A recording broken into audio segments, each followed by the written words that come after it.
Welcome to the JRooneyShow, number 22, The Lobbyist. Who or what is a lobbyist? Other than knowing they're not to be trusted, and they always seem to be associated with corruption, who are they? Lobbying is a citizen's right to speak freely, to impact decisions and petition the government. Sometimes it's as simple as a group of people coming together to form a petition. The bill gets passed, politicians are elected, programs are funded. See, lobbyists are activists who seek to pursue members of the government and enact legislations that would benefit their group. In other words, in politics, lobbying, persuasion, or interest representation is the act of lawfully attempting to influence the actions of policies or decisions of government officials, most often legislators or members of regulatory agencies.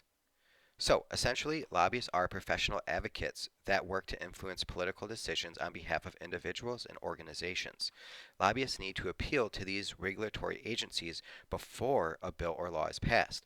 Oftentimes, if a law is proposed that may have serious impacts on your business, you'll send a lobbyist on your behalf to negotiate and see what they can do or what can be done to prevent that proposed bill.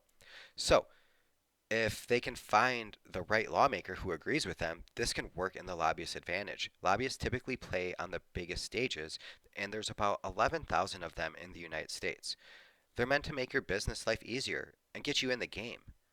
When I think of lobbying or a lobbyist, I think of big business and government, those who are typically paid by a third party. This kind of sounds bad, but is it? Don't forget all the lobbyists out there that are fighting for things like poverty or cancer and other good noble causes. A group called Results once tripled a child survival fund from 25 million to 75 million. So why do we think this is so bad? Well, there are legit reasons to think that. Big businesses spend millions on lobbyists, and in return they receive billions in rebates. Some believe this is wrong and is often used to save a company from harsh penalties and avoid doing what some of us perceive as the moral thing to do, i.e., environmental policies. You think lobbyists have anything to do with that? Obama once slammed lobbyists only to turn around and hire them to promote Obamacare. Nobody likes them until they need them. Lobbying makes over $3 billion a year, and politicians often become lobbyists after leaving office. It's a seamless transition for them, and it allows them to keep influence and make some big, big money after office. It's one of the main drivers of policymaking in the United States. It has no real oversight.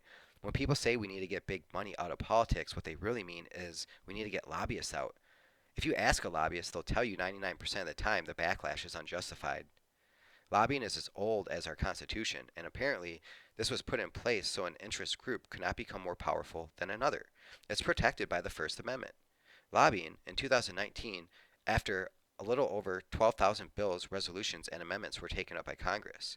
Lobbyists use both money and expert information to influence legislators. Legislators can often offset money from lobbyists because legislators with little electoral competition but large financial campaign funds can give that money to other legislators. We've seen this, and we've seen this recently. So if lobbying is not just giving politicians money, what is it? It's a lot of talking and building relationships, going out to dinner, running fundraisers. Then you go to another dinner fundraiser later, or a networking event. A lobbyist will say anyone who says they don't have money is lying to them. Lobbyists only tell you what they want you to know. They think of themselves as part teacher and part lawyer. Senators and representatives don't always have time to find alternative perspectives, so they turn to lobbyists for information. And the lobbyist asks for something in return. It's not just money they give, it's what else can they do for you. You need a briefing on a new law being pushed, a lobbyist can get you the information you need and save you a bunch of time. One of politicians' biggest asset, time. I talk about time all the time on this show. I have no time myself. I literally break down every minute of every day. In 2005, a Lobbying Transparency and Accountability Act was enacted to provide greater transparency with respect to lobbying activities. And then, the very next year, the Honest Leadership and Open Government Act of 2007. See, this was meant to provide a more rigorous requirements and respect the disclosure and enforcement of lobbying laws and regulations. This was meant to set guidelines for gifts and bribes. Also, who and when could lobby. Although there doesn't seem to be any real oversight of the lobbying industry, the disclosures seem to be voluntary, and there hasn't been really any enforcement at all of these two acts. In 2014, a Supreme Court decision said there doesn't need to be a limit, or there is no limit to how much a lobbyist can give. So this is uncapped. They make PAC and individual donations. Remember, I was questioning how Wall Street was handling U.S. sanctions on Russia. Well, Wall Street paid $2 billion to lobbyists during the 2016 election. Influencing our legislation is bad enough, but influencing elections goes beyond too far, just way beyond too far. 2017 studies have shown that firms' value only goes up 0.05% when their preferred candidate is victorious. However, that study didn't consider lobbying and was super misleading to the public. So, the Sunlight Foundation examined 14 million records from 2007 to 12. After examining these 14 million records, including data campaign contributions, lobbying expenditures, federal budget allocations, and spending, we found that, on average, for every dollar spent on influencing politics, the nation's most politically active corporations received $760 from the government. That's per dollar, people. Estimates are all over the place, but it's clear lobbying works. After lobbying took it to the tech community the past few years, companies like Facebook, Google have invested absurd amount of money into lobbying. Have you noticed they don't seem to be under fire anymore, even though nothing has changed? And it's not like folks in our Senate and Congress even know what's going on with Facebook or Google. They don't even know what an algorithm is.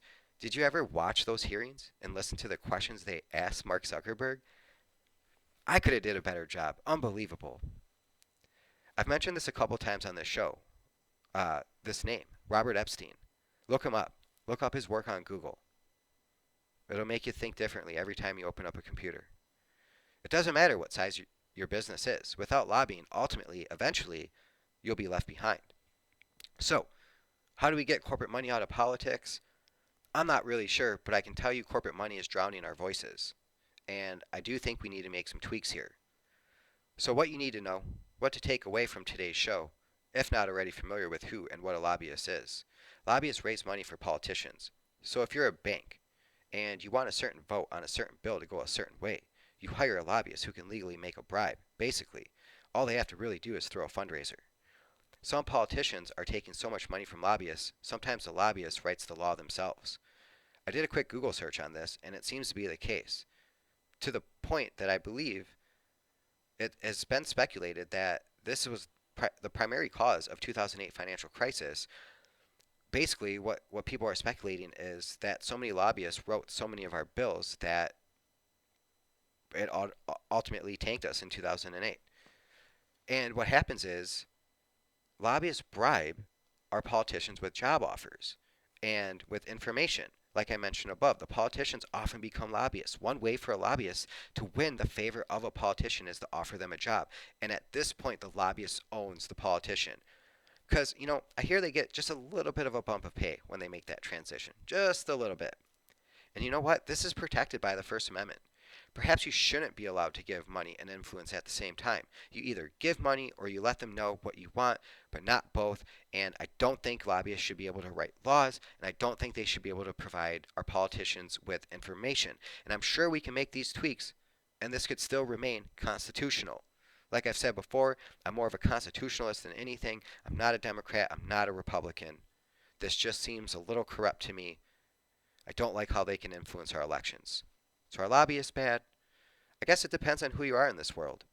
If you're in big business, they're probably good. If you're a politician, they probably can be good to you. But for us little guys, not so much. They're burying our voices in their money. Rumble, YouTube, share, subscribe, like. I would sincerely appreciate it. Thank you for listening. JRooneyShow.